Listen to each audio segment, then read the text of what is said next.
Bien, en este ejercicio 35 del tema de enlace químico vamos a hacer un ejercicio sobre fuerzas intermoleculares. En concreto, el enunciado dice lo siguiente: indicar qué fuerzas intermoleculares hay que vencer para A. fundir hielo, B. sublimar yodo y C. vaporizar amoníaco. En realidad lo que nos están pidiendo es qué fuerzas intermoleculares hay entre las moléculas de agua en el hielo, entre las moléculas de yodo en el yodo sólido y entre las moléculas de amoníaco en el amoníaco líquido. Bien, vamos al apartado A, al caso de fundir el hielo. Vemos aquí una representación que no pretende ser exhaustiva, únicamente pretende mostrar que el hielo presenta una estructura regular y cristalina. La estructura regular y cristalina del hielo está unida por puentes de hidrógeno. Cada una de estas rayitas que tenemos aquí, o esta línea discontinua que tenemos, representa un puente de hidrógeno o un enlace de hidrógeno entre un átomo de oxígeno y un átomo de hidrógeno de una molécula vecina. Lo que pretende este esquema es mostrar que hay una cierta regularidad. Tendríamos unos planos formados por diferentes moléculas de agua y entonces nosotros lo que tenemos es una estructura cristalina irregular que es la del hielo. Bueno, ¿cómo podemos estudiar entonces si ya sabemos por tanto que la estructura del hielo está unida o se mantiene unida por puentes de hidrógeno o por enlaces de hidrógeno? Pero para elaborar una respuesta más adecuada a esta pregunta, lo que deberíamos hacer es, en primer lugar, estudiar la molécula de agua, una molécula de agua. Para ello pondremos la estructura de Lewis de la molécula.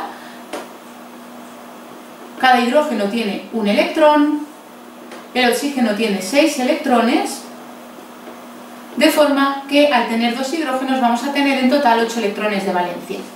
La estructura de esta molécula, la estructura de Lewis, es esta de aquí, recordemos, con 2 pares libres sobre el oxígeno, y entonces al tener el átomo central de la molécula, el oxígeno, tener 4 pares electrónicos en torno a él, tenemos 2 pares enlazantes, que son los enlaces oxígeno-hidrógeno, y 2 pares no enlazantes, que son estos pares libres de aquí. Tenemos un átomo con 4 pares libres, con 4 pares electrónicos que se van a distribuir de forma tetraédrica. Se van a distribuir de esta forma, según un tetraedro. Podemos poner aquí este enlace en forma de cuña, que indica que estaría hacia afuera del plano de la pizarra. Bueno, si la molécula si los pares electrónicos se distribuyen de forma tetraédrica, debemos recordar, no obstante, que estos pares libres que tenemos aquí no se tienen en cuenta a la hora de determinar la geometría molecular. La geometría molecular se determina únicamente con los pares enlazantes, oxígeno-hidrógeno, y entonces la geometría de la molécula de agua es angular. Recordemos esto, no es lo mismo la distribución de los pares electrónicos que la geometría final de la molécula. Para la geometría de la molécula únicamente los pares enlazantes. Bien, hemos determinado que la geometría es angular y ahora debemos determinar la polaridad o apolaridad de la molécula. ¿Cómo debemos hacerlo? En primer lugar debemos mirar qué polaridad tiene cada uno de los enlaces. Se trata de un enlace polar, el enlace oxígeno-hidrógeno, porque la diferencia de electronegatividades es distinta de cero. Puesto que la electronegatividad del oxígeno es mayor que la del hidrógeno, ese oxígeno tiene mayor tendencia a atraer hacia sí los electrones del enlace, que es como se suele expresar la electronegatividad, y entonces eso hará que el enlace oxígeno-hidrógeno sea polar y podamos dibujar el momento dipolar como una flecha hacia el oxígeno. Lo mismo ocurre con el otro enlace, y puesto que la geometría de la molécula es angular, estos momentos dipolares no se anulan entre sí, sino que una de sus componentes se va a sumar y el momento dipolar total de la molécula es distinto de cero. Por tanto, tenemos un enlace polar y por geometría una molécula polar. Lo que decimos es que sobre el oxígeno tendremos una densidad de carga negativa, porque atrae un poco más hacia sí las cargas negativas de los electrones, y una densidad de carga positiva sobre cada uno de los hidrógenos. Esto se suele representar también de la siguiente forma, indicando que la molécula de agua es un dipolo permanente. Tiene de forma permanente una distribución asimétrica de la carga.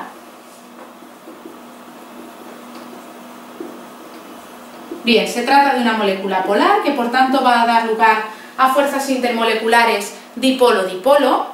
¿Y de qué tipo van a ser estas fuerzas intermoleculares? Van a ser de tipo enlace de hidrógeno, porque los enlaces que tiene la molécula de agua son oxígeno-hidrógeno, y por definición los enlaces de hidrógeno se dan cuando tenemos enlaces polares formados por un átomo de hidrógeno y un átomo pequeño y electronegativo como flúor, nitrógeno u oxígeno. Por tanto, tenemos fuerzas dipolo-dipolo que serán, o llamaremos, enlaces de hidrógeno.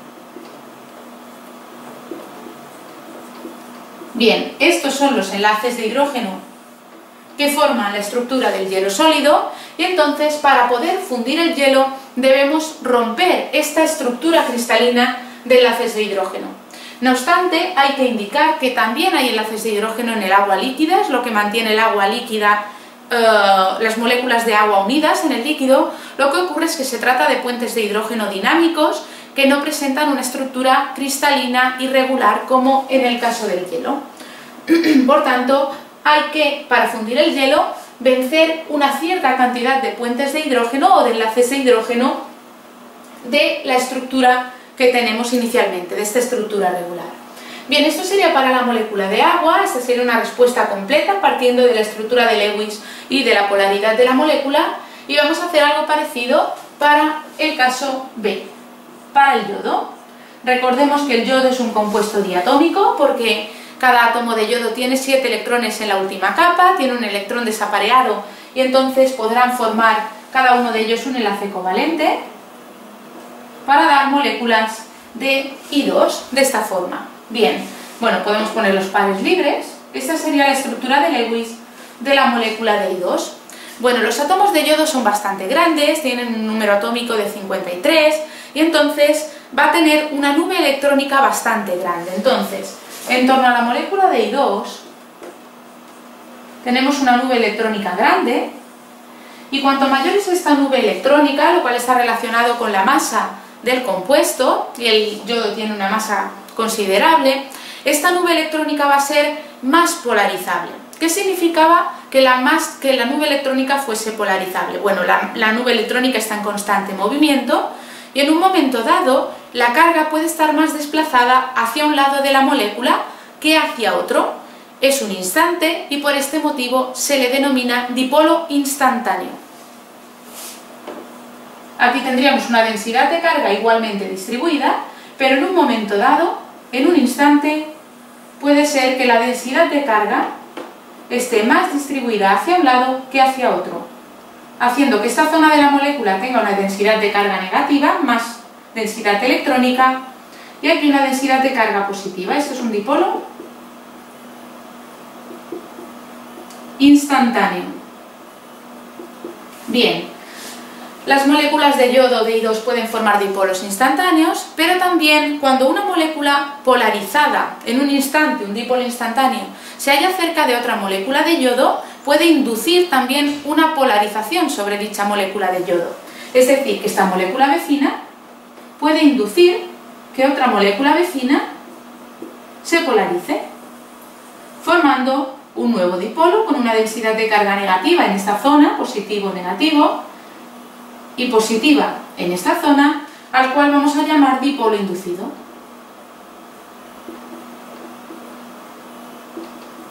Bien, son estas fuerzas, las fuerzas que hay por polarización de la nube electrónica, fuerzas dipolo instantáneo, dipolo inducido, las que mantienen unidas las moléculas de yodo en el yodo sólido, y por este motivo, cuando queremos sublimar yodo, que es pasar de sólido a vapor, debemos romper dichas fuerzas intermoleculares. Por tanto, la respuesta a nuestra pregunta, ¿qué fuerzas intermoleculares hay que vencer para sublimar yodo?, serán que debemos romper fuerzas dipolo instantáneo y dipolo inducido, o las también llamadas fuerzas de dispersión o de London. Fuerzas de dispersión o de London. Se trata de fuerzas débiles pero puesto que el yodo es un compuesto, como decíamos antes, con una masa considerable, cuanto mayor es la masa del compuesto, esto va a hacer que las fuerzas intermoleculares de dispersión sean mayores y por tanto hayamos un compuesto que únicamente con este tipo de fuerzas débiles puede incluso ser sólido a temperatura ambiente. Bien, esto sería el apartado B. Vamos a pasar al C, en el cual nos dicen qué fuerzas intermoleculares debemos vencer para vaporizar el amoníaco. Bien, el amoníaco, sabemos que cada hidrógeno tiene un electrón en la última capa, fórmula NH3, cada hidrógeno un electrón, el nitrógeno tiene 5 electrones de valencia, con lo cual la molécula de forma global tiene 8 electrones de valencia. Están distribuidos de esta forma. 3 pares enlazantes y un par libre sobre el nitrógeno. Como vemos, el nitrógeno tiene 8 electrones y cada hidrógeno 2 electrones. Es correcta la estructura. Bien, puesto que, igual que en el caso del agua, tenemos 4 pares electrónicos en torno al átomo central. En este caso lo que tenemos son 3 pares enlazantes, nitrógeno-hidrógeno, y un par no enlazante sobre el átomo de nitrógeno. Cuando nosotros tenemos 4 pares electrónicos en torno al átomo central, estos pares electrónicos van a adoptar una disposición tetraédrica, que podemos dibujar de la siguiente forma. Recordemos, la cuña esta indica que el enlace sale del plano de la pizarra, y si ponemos esta otra línea discontinua en una molécula, indica que este enlace nitrógeno-hidrógeno va hacia el interior del plano de la pizarra, se hunde. Y aquí tendríamos un par electrónico libre.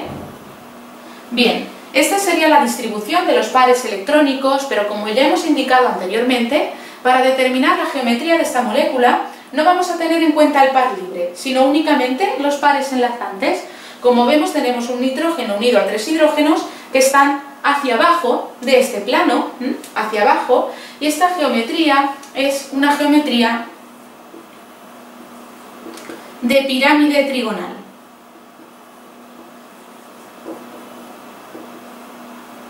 Bien, una vez que hemos determinado la estructura de Lewis y la geometría, vamos a estudiar la polaridad. En primer lugar, estudiamos la polaridad de los enlaces. ¿Van a ser polares los enlaces nitrógeno-hidrógeno? Pues sí. ¿Por qué? Porque el nitrógeno es más electronegativo que el hidrógeno y atrae más hacia sí los electrones del enlace, puesto que la diferencia de electronegatividad es distinta de 0, esto va a hacer que los enlaces sean polares y podemos dibujar un momento dipolar en cada enlace hacia el átomo, siempre hacia el átomo más electronegativo, en este caso el nitrógeno. Esto hará que el momento dipolar total de la molécula sea distinto de 0. ¿Por qué? Pues porque como la geometría es de pirámide trigonal, esto va a hacer que una de las componentes de estos distintos momentos dipolares se sume y que el momento dipolar total de la molécula sea polar, o sea, distinto de 0. Así tenemos enlaces polares y la molécula también es globalmente polar. Esto hará que la molécula de amoníaco forme dipolos permanentes, y entonces vamos a tener fuerzas dipolo-dipolo, pero ¿de qué tipo? Pues, puesto que tenemos enlaces entre un átomo pequeño y electronegativo que está dentro del grupo de flúor, oxígeno y nitrógeno con hidrógeno, estas fuerzas intermoleculares dipolo-dipolo van a ser calificadas como enlaces de hidrógeno, igual que en el caso del agua.